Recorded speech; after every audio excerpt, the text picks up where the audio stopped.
மாவட்டம் விக்கிரவாண்டி அடுத்த குண்டலப்புலியூர் கிராமத்தில் எழுந்தருளியுள்ள ஸ்ரீ ஓம் நாகம்மன் கோவிலில் 74வது ஆண்டு பிரம்மோற்சவ விழா தர்மகர்த்தாக்கள் நாராயணசாமியார், நாகராஜன், முருகன், பிரதீப்ராஜ், ஜெயபிரகாஷ் மற்றும் கிராம பொதுமக்கள் ஏற்பாட்டில் விமர்சையாக நடைபெற்றது. பிரம்மோற்சவ விழாவை முன்னிட்டு அம்மனுக்கு சிறப்பு அபிஷேக ஆராதனை நடைபெற்றது. மேலும் அம்மன் வீதி உலா, பால்குடம் எடுத்தல், தீச்சட்டி எடுத்தல் உள்ளிட்டவை நடைபெற்றது. இதில் ஏராளமான பக்தர்களும் கிராம பொதுமக்களும் கலந்து கொண்டு இறையருள் பெற்றனர்.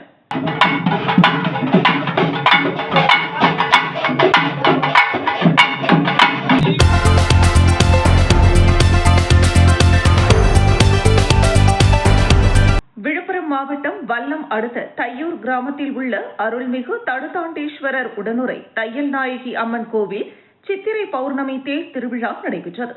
இதனை முன்னிட்டு கடந்த 30ஆம் தேதி காலை 8 மணிக்கு கொடியேற்று விழா, காப்பு கட்டுதல் நிகழ்ச்சியும் 108 பசுக்களுக்கு கோபூஜையும் நடைபெற்றது.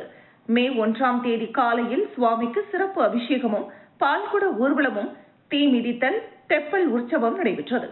விழாவின் முக்கிய நிகழ்வாக தேரோட்டம் நடைபெற்றது. இதனை முன்னிட்டு தடுத்தாண்டீஸ்வரர் மற்றும் அம்மனுக்கு சிறப்பு அபிஷேக ஆராதனை செய்யப்பட்டு சிறப்பு பூஜைகள் நடைபெற்றது.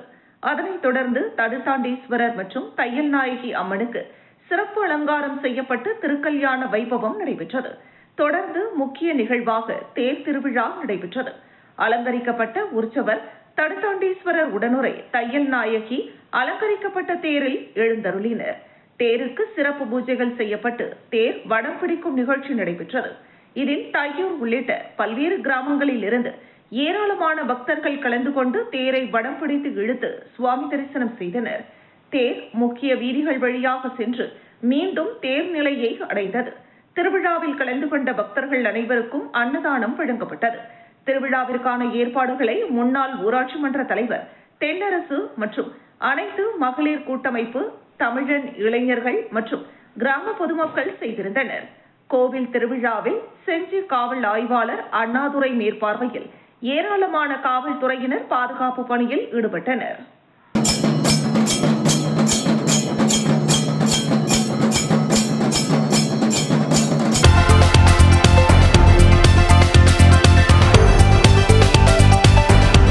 செங்கல்பட்டு மாவட்டம் பாலூர் கிராமத்தில் எழுந்தருளியுள்ள அருள்மிகு ஸ்ரீ பச்சையம்மன் ஆலயத்தில் 108 பால்குட ஊர்வலமாக எடுத்து வந்து மேலதாளங்களுடன் அம்மனுக்கு பாலாபிஷேகம் செய்து மலர் மாலைகளால் அலங்கரித்து அக்னி சட்டி ஏந்தி சிறப்பு வீதி உலா நடைபெற்று தீப தூப ஆராதனை செய்து பக்தர்களும் பொதுமக்களும் வழிபட்டனர்.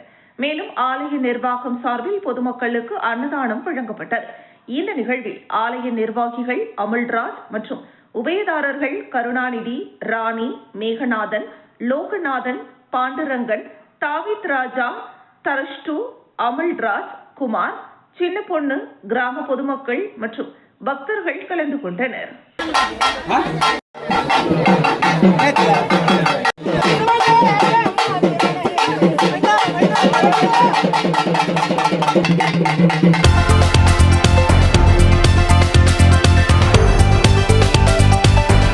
கள்ளக்குறிச்சி மாவட்டம் சங்கராபுரம் கடைவீதியில் அமைந்துள்ள வாசவி மகாலில் சித்ரா பௌர்ணமியை முன்னிட்டு ஸ்ரீ சத்திய நாராயணா பூஜை திருமதி கோதாவரி அம்மாள் குடும்பத்தினர் அவர்களின் கட்டளையில் நடைபெற்றது.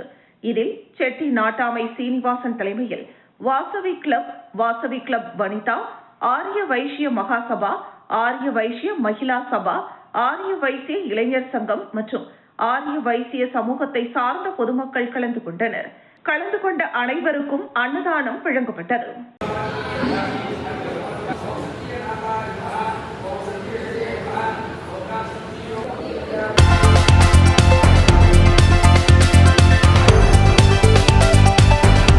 கள்ளக்குறிச்சி மாவட்டம் சங்கராபுரம் தாலுகா அலுவலகம் அருகில் உள்ள சிவன் கோவிலில் சித்ரா பௌர்ணமியை முன்னிட்டு விளக்கு பூஜை மற்றும் ஸ்ரீ சத்திய நாராயணா பூஜை நடைபெற்றது. இந்த பூஜையில் சங்கராபுரம் மற்றும் சுற்றுவட்டார கிராமங்களை சேர்ந்த பொதுமக்கள் பெரும் திரளாக கலந்து கொண்டு பூஜையை கண்டுகளித்தனர். பூஜை முடிந்தவுடன் சாமி கோவிலை 3 முறை வலம் வந்து பிறகு பக்தர்களுக்கு அன்னதானம் வழங்கப்பட்டது. முன்னாள் பேரூராட்சி மன்ற தலைவர் கிருஷ்ணமூர்த்தியும் மனைவி புஷ்பா முன்னிலை வகித்தார். வட சிறுவள்ளூரை சேர்ந்த ஒன்றிய செயலாளர் பன்னீர்செல்வம் மகள் இந்த பூஜையில் கலந்து கொண்டார். அவருக்கு பரிவட்டம் கட்டி வரவேற்கப்பட்டது. வட சிறுவள்ளூர் கவுன்சிலர் வெங்கடேசனுக்கும் பரிவட்டம் கட்டப்பட்டது. இதில் பொதுமக்கள் பெருந்திரளாக கலந்து கொண்டு சிறப்பித்தனர்.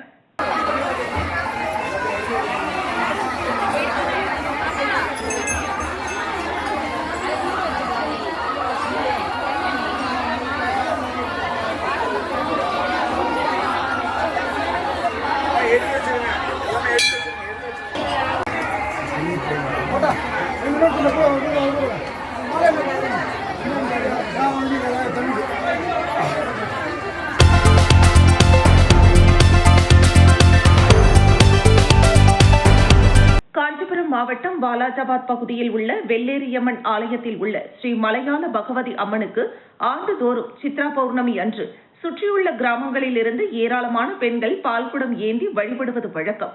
அந்த வகையில் சித்ரா பௌர்ணமியையொட்டி விடுமுறை தினம் என்பதால் வாலாஜாபாத்தை சுற்றியுள்ள கிராமங்களில் இருந்து 500க்கும் மேற்பட்ட பெண்கள் ஸ்ரீ மலையாள பகவதி அம்மனுக்கு பால்குடம் ஏந்தி வாலாஜாபாத் நகர் பகுதி முழுவதும் வீதி உலா வந்து அம்மனுக்கு பால் அபிஷேகம் செய்து வழிபாடு செய்தனர். பால்குடம் ஏந்தி வலம் வந்த பெண்களுக்கு கோவில் நிர்வாகம் சார்பில் சிறப்பு தீபாராதனையும் பிரசாதங்களும் அன்னதானமும் வழங்கப்பட்டது.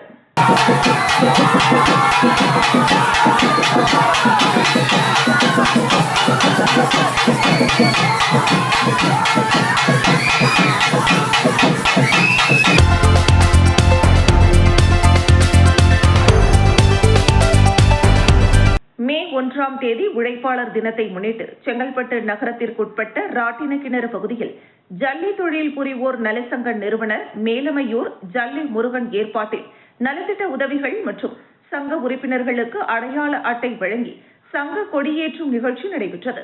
இந்த நிகழ்ச்சிக்கு கௌரவ தலைவர்கள், திரைப்பட இயக்குநரும் மாநில துணைத் தலைவருமான RTI முருகன், மாவட்ட தலைவர் RBI ராஜநிதி ஆகியோர் முன்னிலை வகித்தனர்.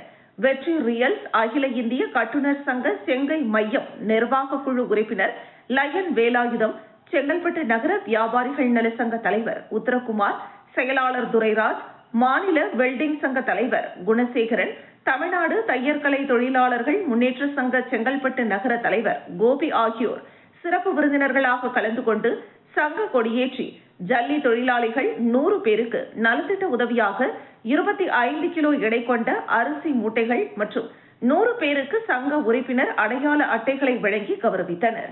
இதில் சங்க துணைத் தலைவர் கார்த்திக், செயலாளர் வசந்தி, துணை செயலாளர்கள் அஜித் குமார், மணிகண்டன், பொருளாளர் மனோகரன், செயற்குழு உறுப்பினர்கள் பாஸ்கர், முருகன், அருள், வினோத்குமார் உட்பட அனைத்து பொறியாளர்கள், மேஸ்திரிகள் மற்றும் ஜல்லி தொழிலாளர்கள், கட்டுமான தொழிலாளர்கள் பலர் கலந்து கொண்டனர். விருந்தினர்கள் மற்றும் நிறுவனம் சார்பாக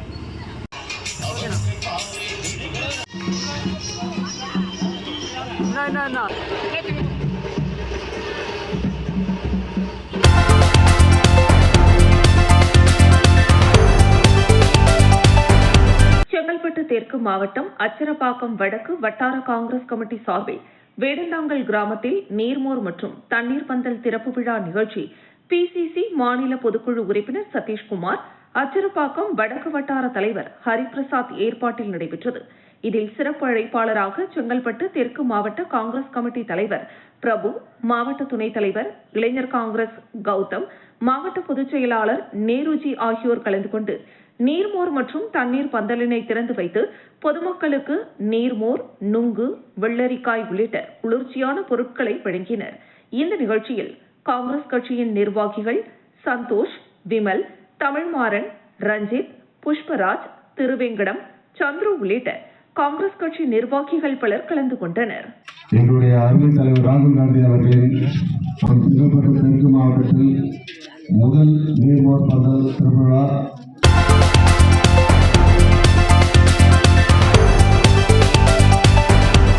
செங்கல்பட்டு மாவட்டம் செய்யூர் கிராமத்தில் நடைபெற்ற அகில இந்திய மனித உரிமை நீதி பாதுகாப்பு சங்கம் மற்றும் லாவண்யாவின் மனித உரிமை மக்கள் பாதுகாப்பு கல்வி அறக்கட்டளை சார்பாக மே தொழிலாளர்கள் தினத்தை முன்னிட்டு தேசிய தலைவர் அன்சாரி செந்தில் முன்னிலையில் நிகழ்ச்சி நடத்தப்பட்டது. தேசிய மகளிர் அணி தலைவி மேதா ஸ்ரீ மற்றும் மாவட்ட செயலாளர் செந்தில்குமார், மாவட்ட தொழிற்சங்க செயலாளர் சரவணன், மாநில மகளிர் அணி தலைவி ஜெயந்தி, புதுவை மாநில மகளிர் அணி தலைவி மேனகா மற்றும் மாவட்ட மகளிரணி தலைவி நித்யா, மாவட்ட விவசாய அணி செயலாளர் நடராஜன், மாவட்ட இளைஞரணி துணை செயலாளர் துளசிராமன், தாம்பரம் மாவட்டம் நிர்வாகிகள் வால்மீகி, சரவணன் மற்றும் லத்தூர் ஒன்றிய மகளிரணி அமைப்பு செயலாளர் சரண்யா ஆகியோர் பங்கேற்றனர். தலைமை அலுவலகத்தில் நடைபெற்ற இந்த விழாவில் கலந்து கொண்ட பொதுமக்கள் மற்றும் தூய்மை பணியாளர்களுக்கு புடவை மற்றும் நலத்திட்ட உதவிகள் வழங்கப்பட்டன. சங்கத்தின் மாநில, மாவட்ட நிர்வாகிகள் அனைவரும் இந்த விழாவில் கலந்து கொண்டனர். அகில இந்திய மனித உரிமை நீதி பாதுகாப்பு சங்கத்தில் கொள்கிறேன். நைட்டு 11:12 மணிக்கு வந்திருப்பீங்க. அப்படி இருந்தும் இன்று நீங்கள் எல்லாம் சார்பாக மீண்டும் ஒரு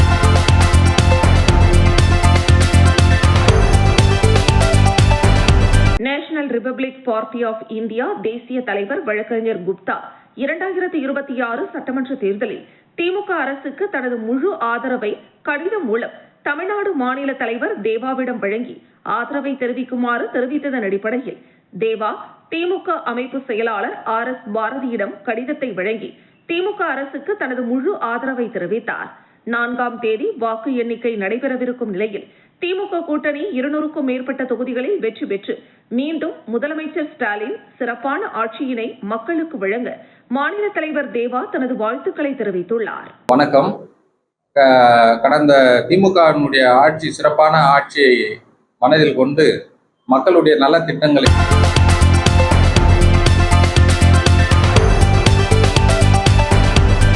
மாவட்டம் செந்துறை அருகில் உள்ள வீராக்கண் கிராமத்தில் சித்ரா பௌர்ணமி பால்குட திருவிழா மிக சிறப்பாக நடைபெற்றது. இவ்விழாவையொட்டி அங்குள்ள பிரசித்தி பெற்ற சாலியன் கோவில் வளாகத்தில் உள்ள மல்யுத்த ஐயனார் மதுரை வீரன் திருக்கோவிலில் பக்தர்கள் பால்குடம் எடுத்து நேர்த்திக்கடன் செலுத்தினர். இந்த கோவிலில் மல்யுத்த ஐயனார், மதுரை வீரன், கருப்பசாமி, மாரியம்மன், விநாயகர் உள்ளிட்ட பரிவார தெய்வங்கள் வழிபடப்படுகின்றன. விழாவை முன்னிட்டு பக்தர்கள் மாலை அணிந்து காப்பு கட்டி கடும் விரதம் இருந்து வழிபாட்டில் ஈடுபட்டனர்.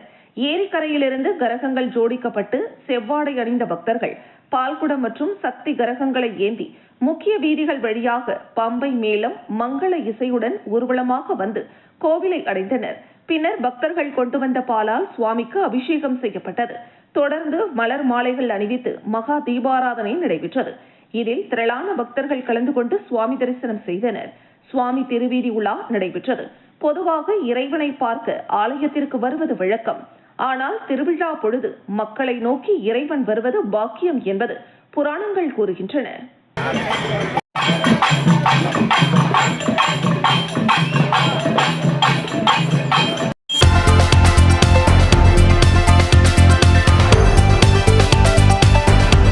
அரியலூர் மாவட்டம் ஜெயங்கொண்டம் அருகே இடங்கண்ணி கிராமத்தில் பிரசித்தி பெற்ற திரௌபதி அம்மன் கோவில் உள்ளது. ஆண்டுதோறும் இக்கோவிலில் சித்திரை மாதத்தில் தீமிதி திருவிழா வெகு விமரிசையாக நடைபெறும். அதன்படி முக்கிய நிகழ்வான தீமிதி திருவிழா கோலாகலமாக தொடங்கியது. முன்னதாக தீமிதிக்கும் பக்தர்கள் விரதம் இருந்து கங்கணம் கட்டிக்கொண்டு கோவிலில் அம்மனுக்கு முன்பாக தீச்சட்டி ஏந்தி பூக்கரகம் சுமந்து வந்து கொண்டிருந்தனர். அப்போது தீச்சட்டி ஏந்தி வந்த பக்தர் அரவன் சுவாமிக்கு வைக்கப்படும் ராட்சத அரிவாளில் ஏறி நின்று அருள்வாக்கு கூறியது கூடியிருந்த பக்தர்களை நிகழ்ச்சியில் ஆழ்த்தியது. பின்னர் கோவிலுக்கு முன்பாக பிரத்யேகமாக தயாரிக்கப்பட்ட தீக்குண்டத்தில் இறங்கி பக்தர்கள் வரிசையாக வந்து தீ மிதித்து நேர்த்திக்கடன் செலுத்தியது காண்போரை பக்தி பெருக்கில் ஆழ்த்தியது. இடங்கண்ணி, தாப்பழூர், அன்னக்காரன்பேட்டை உள்ளிட்ட பல்வேறு கிராமங்களில் இருந்து சுமார் 1000த்திற்கும் மேற்பட்ட பக்தர்கள் கலந்து கொண்டு சுவாமி தரிசனம் செய்தனர்.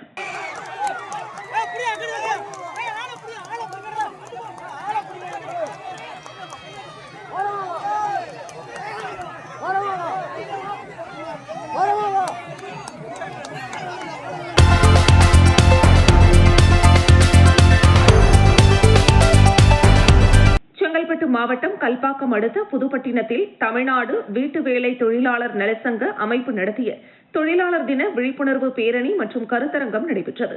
இதில் அமைப்பின் செங்கல்பட்டு மத்திய மாவட்ட துணைத் தலைவர் ராஜதிலகம் வரவேற்புரை வழங்க சட்ராஸ் ஹார்வல் அமைப்பின் செயலாளர் பாஸ்கல் மேரி தலைமையில் நடைபெற்றது. அமைப்பின் பணியாளர் ஜெயந்தி தொகுப்புரை வழங்க சிறப்பு அழைப்பாளராக தமிழ்நாடு கட்டுமான தொழிலாளர்கள் நலச்சங்க தலைவர் பொன்குமார், தமிழ்நாடு வீட்டுமனை தொழிலாளர் நல அறக்கட்டளை பொறுப்பாளர் அருட் சகோதரி வளர்மதி ஆகியோர் பங்கேற்று தொழிலாளர்களுக்கு இழைக்கப்படும் அநீதிகள் குறித்தும் தொழிலாளர் தினம் கொண்டாடுவது குறித்தும் தொழிலாளர்கள் மத்தியில் எடுத்துரைத்தனர். நிகழ்ச்சியில் பேசியவர்கள் புலம்பெயர் தொழிலாளர்களின் வேலைகளாக சமமான வேலைக்கு சமமான சம்பளம், தங்குமிடம், குடிநீர், சுகாதாரம் போன்ற அடிப்படை வசதிகள் ஏற்படுத்தி தருதல், சுரண்டல் மற்றும் தவறான நடத்தையிலிருந்து தொழிலாளர்களுக்கு பாதுகாப்பு மற்றும் வீட்டு வேலை செய்யும் தொழிலாளர்களுக்கு வேலைக்கேற்ப சமமான ஊதியம் வழங்க வேண்டும் என வலியுறுத்தப்பட்டது. இதில் வழக்கறிஞர் வெங்கடேஷ், ஜெகதீசன், நாகராஜ், மணி, முத்துக்குமார் உட்பட பலர் கலந்து கொண்டனர். இறுதியில் அமைப்பின் பணியாளர் அருண் நன்றி உரை கூறினார். 52 பொது தேர்தலில் மாற்றி எல்லோருக்கும் ஒரு வாக்கு என்று கொடுத்த உரிமை எப்படி வந்தது?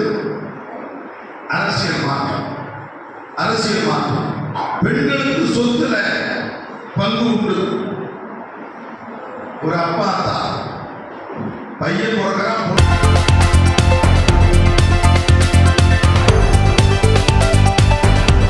திண்டுக்கல் மாவட்டம் பழனியில் சில நாட்களுக்கு முன்பு சந்திரசேகர் என்கிற சேகர் என்பவர் 5 பேர் கொண்ட கும்பலால் கொடூரமான முறையில் மக்கள் நடமாட்டம் மிகுந்த பகுதியில் வெட்டி கொலை செய்யப்பட்டார்.